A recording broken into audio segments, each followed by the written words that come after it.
মনুসং kitchen সকলোকে স্বাগতম জনাইছোঁ।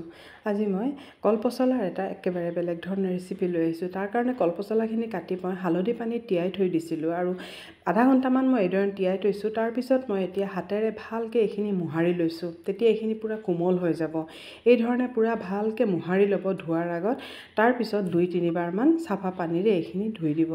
এয়া চাওক, এইখিনি মই পূৰা ধুই দিলোঁ আৰু অলপ ফুটা কেৰাহী এখনত থৈছোঁ। তেতিয়া মানে পানীখিনি হেৰি হৈ যাব, নিগৰি যাব। আৰু এতিয়া এখন কেৰাহী পাতি মিঠাতেল দি পেলাই মই অলপ ডাঙৰ ডাঙৰকৈ কটা আলু মই দি দিছোঁ। দি পেলাই আলুখিনি মই ভালকৈ ফ্ৰাই কৰি ল'ম। এইখিনি অলপ ৰঙচুৱা হোৱাকৈ ফ্ৰাই কৰি ল'ম। আলুখিনি ফ্ৰাই হৈছে তেতিয়ালৈকে মই আদা, নহৰু আৰু অলপ জালুক কেইটামান ভালকৈ খুন্দি ল'ম। কাৰণ ইয়াত মই এই ধৰণে খুন্দি পেলাই দিম, পিচি পেলাই নিদিওঁ। আৰু খুন্দি দিলেও এটা তাৰ ফ্লেভাৰটো বেলেগ আহে। আৰু এয়া চাওক, আমাৰ আলুখিনি অলপ ফ্ৰাই হৈ গ'ল। এতিয়া মই এইখিনি নমাই দিম। গোটেইখিনি নমাই দিম। আৰু যদি মোৰ ভিডিঅ'বোৰ ভাল লাগে প্লিজ এটা লাইক কৰিব আৰু কমেণ্ট কৰিব আৰু শ্বেয়াৰ কৰি দিব।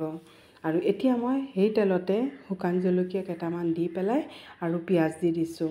দি পেলাই দালচিনি এটুকুৰা দিছোঁ, ইলাচি 2টা দিছোঁ আৰু লং 3-4টামান দিছোঁ আৰু তেজপাত দি দিছোঁ। দি পেলাই এইখিনি অলপ ভালকৈ ফ্ৰাই কৰি ল'ম। আৰু এই ধৰণে পচলা বনাই চাবচোন, ইমান টেষ্ট লাগে খাবলৈ। আৰু এতিয়া পচলাখিনি এই ধৰণে দি দিছোঁ। আৰু দিয়াৰ পিছত এইখিনি মই খুব ভালকৈ এতিয়া ফ্লেমটো হাই কৰি পেলাই মই খুব ভালকৈ এইখিনি লৰাই ল'ম। তাৰমানে পূৰা ভালকৈ পানীখিনি অলপ শুকাই যাব আৰু ভজাও হৈ যাব। আৰু ইয়াত মই যিটো আদা নহৰুৰ পেষ্ট বনাই থৈছিলোঁ এইখিনি দিছোঁ আৰু হালধি গুড়া দিছোঁ, জিৰা ধনিয়াৰ গুড়া দিছোঁ আৰু অলপ জলকীয়াৰ গুড়ি দিছোঁ আৰু নিমখ দি দিছোঁ। দি পেলাই এইখিনি আকৌ মই ভালকৈ এই ধৰণে লৰাই ল'ম। আৰু অলপ দেৰি মই কিন্তু ভালকৈ এইখিনি ফ্ৰাই কৰিম। তেতিয়া মানে কলপচলাৰ মানে সোৱাদটো খুব ভাল হয়। আৰু এতিয়া এইখিনি পূৰা ফ্ৰাই হৈ গ'ল আমাৰ। তেতিয়া মই ভাজি থোৱা আলুখিনি ইয়াত দি দিছোঁ। দিয়াৰ পিছত এতিয়া মই এইখিনি আকৌ ভালকৈ গোটেইখিনি মিলাই দিম, যাতে গোটেইখিনি ভালকৈ মিক্স হৈ যায়। আৰু পানী একেবাৰে শুকাই গ'ল, সেইকাৰণে মই অলপ ইয়াত পানী দিছোঁ, নহ'লে এইখিনি সিজিব লাগিব। সেইকাৰণে অলপ পানী দি পেলাই এইখিনি মই ভালকৈ লৰাই মেলি ঢাকি পেলাই থৈ দিম।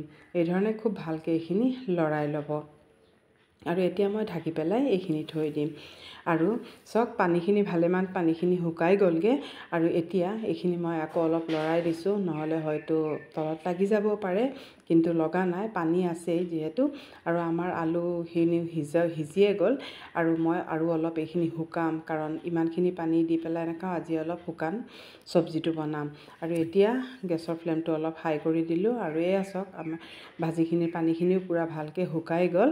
আৰু এতিয়া আমাৰ চব্জি ৰেডি হৈ গ'ল। কেনেকুৱা পাইছে কমেণ্ট কৰিব। এইদৰে এবাৰ বনাই চাবচোন, খুব ভাল লাগে পচলাটো খাই পেলাই।